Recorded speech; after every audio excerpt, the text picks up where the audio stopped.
Hey, I'm Cliffhanger, and this is the movie The Watchers. Lost in the woods, a girl finds a strange house deep in the forest where three hermits live. Every night, mysterious creatures watch them through a glass wall. The film, based on the desire of the daughter of M. Night Shyamalan to follow in her father's footsteps, begins at the point of no return. In the forest, a man in a red jacket crosses her path. While running, he threatens to bring help, but lost, condemns himself to repeat his path like Winnie the Pooh, falls down, recovers in a friendly thickening fog, then something drags him under the ground, ignoring his helpless screams. The story switches to the girl Mina. She works in a pet shop and receives an assignment to deliver a pedigree parrot to a customer. Bringing the bird home, Mina grieves over the death of her mother, which happened exactly 15 years ago, then puts on a morning wig of dark shade and goes to a bar to pick up guys under a fake name and personality. She's firmly convinced that the real her is not liked by men. In the morning, the girl starts transporting the bird. They roll through the picturesque Irish countryside. She brightens the drive with one-sided conversations, vaping at a gas station and listening to messages from her sister about the anniversary memorial of their mother. Busy with these important matters, Mina does not notice numerous announcements about missing tourists in these parts. The navigator leads the girl into the forest wilderness, where the road turns into just a direction. Mobile signal does not work, and even the radio transmits only static. There, by old cinematic tradition, the car stalls. Seeing a nearby sign, "Point of no return," Mina takes the cage and goes to check who lives nearby. Changing her mind in the process, she decides to return to the car, but only loses orientation completely. Mina sees a flock of birds flying in a dense line through the forest mass. After this, the frightened girl notices a running woman.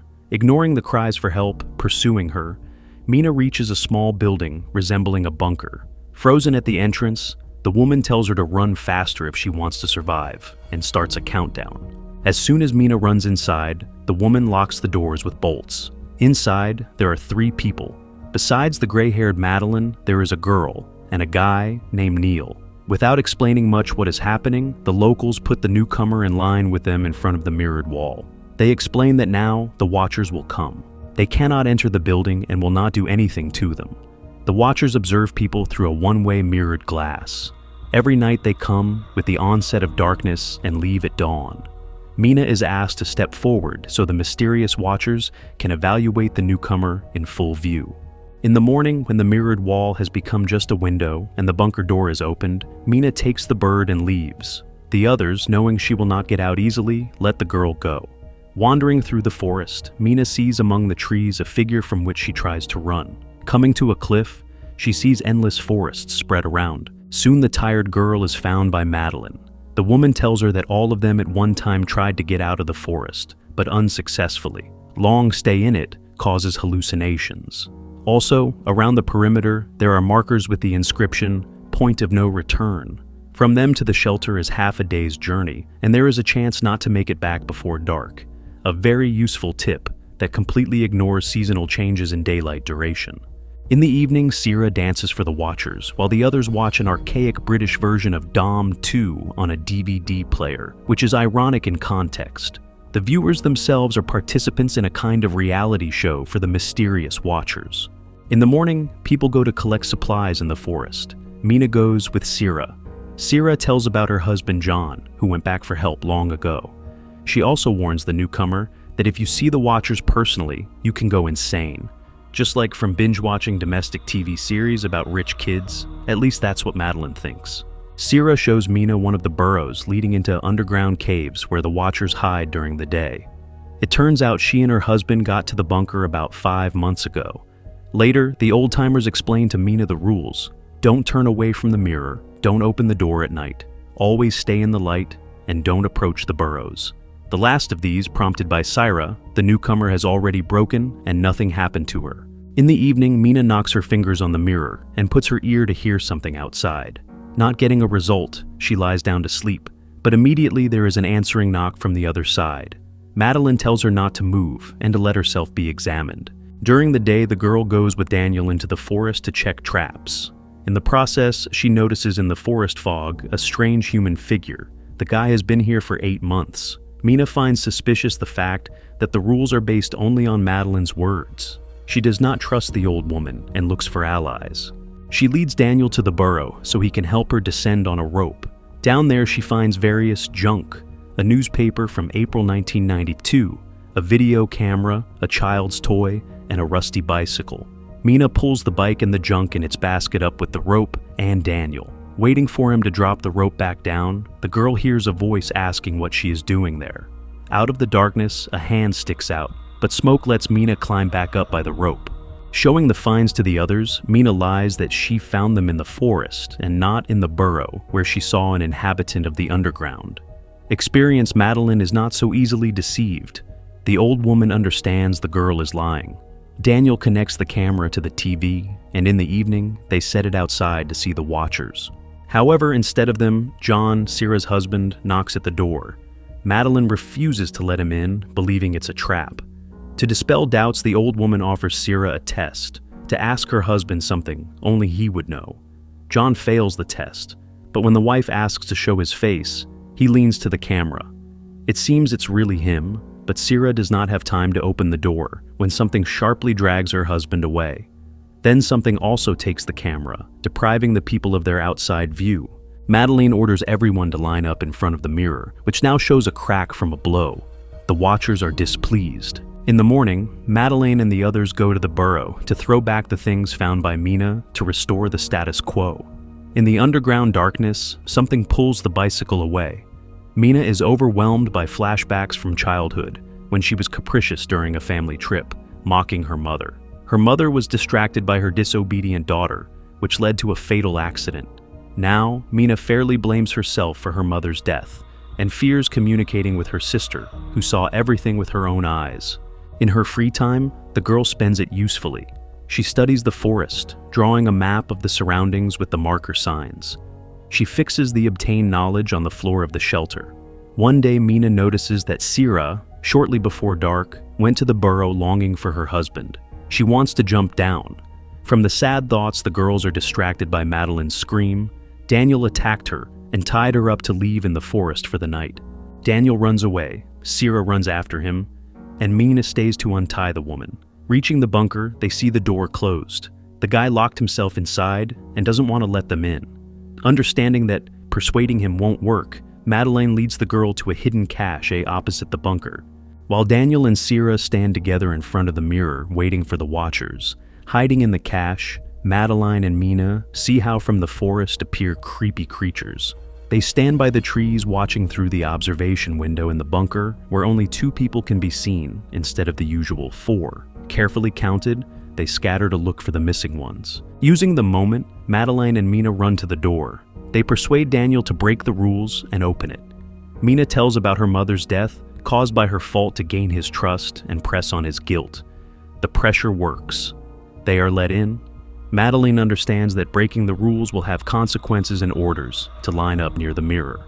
At the same time, she tells what she has hidden from her fellow sufferers, some rather unpleasant information. Studying mythology, Madeline voluntarily came to this forest. Here she faced fairies, not Disney ones, but real ancient beings copying. Therefore, they watch them through the glass, studying to adopt their habits. As confirmation of her words, a knock sounds at the door, and then Sierra's voice from outside repeats the dialogue with her husband, which happened not so long ago. Then the voices of the rest of the people inside repeat various overheard phrases. Suspecting that the watchers want to break the door, people brace it with a table. Moving the furniture, the captives notice in the floor a hatch. Breaking the locks, Daniel finds a hatch with a ladder going down. Mina goes down the steps, the others follow, closing the hatch just as the watchers break the mirrored wall. The ladder leads the fugitives into an arranged laboratory similar to a bomb shelter. Whoever lived here studied the watchers. Mina sees a working computer where Professor Rory's video reports are stored.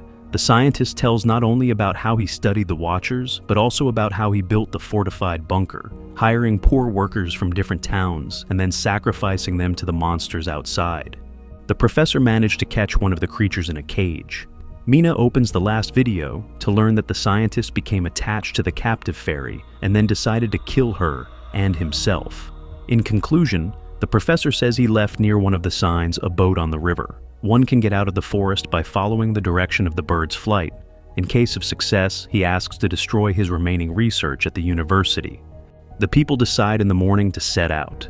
Sira decides to mark the last night in captivity with a dance, for which she draws in Daniel.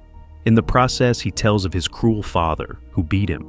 The young man ran away from home before ending up in the forest. In the morning, the captives go upstairs. The building has lost its commodity look. The glass is broken, the door knocked out. Understanding there is nothing more to catch here, the people set off. They follow the markers left by Mina during the map-making. On the way, Madeleine reminds that the forest, like an experienced con man, will try to deceive them, so they must be vigilant. Soon they reach the desired sign. Mina takes the parrot from the cage so it will indicate the way with its bird sense of magnetic fields.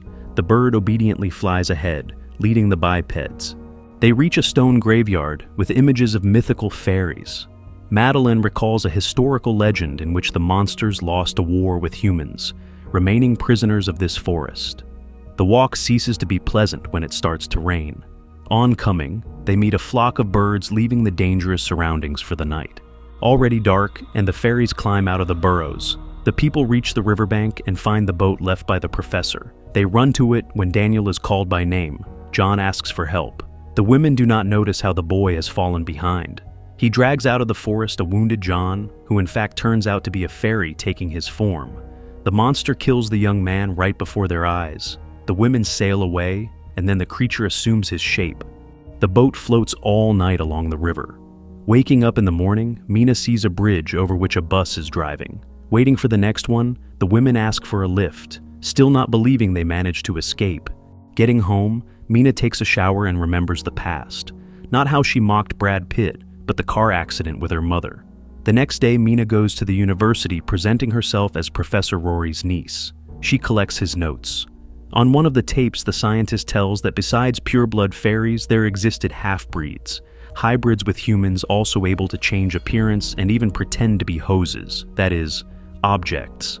Looking at the photographs, the girl sees something that surprises her. In the evening, Mina goes to visit Sira. She shows her an old photo of the professor where he dances with his wife Madeleine, who died long before the bunker was built. Mina believes that the Madeleine they know is a watcher with immunity to sunlight, just like a blade. When the real Sira appears, it turns out that Mina had been talking to the disguised Madeleine. The watcher knocks out the hostess and takes Mina's form, intending to steal her identity.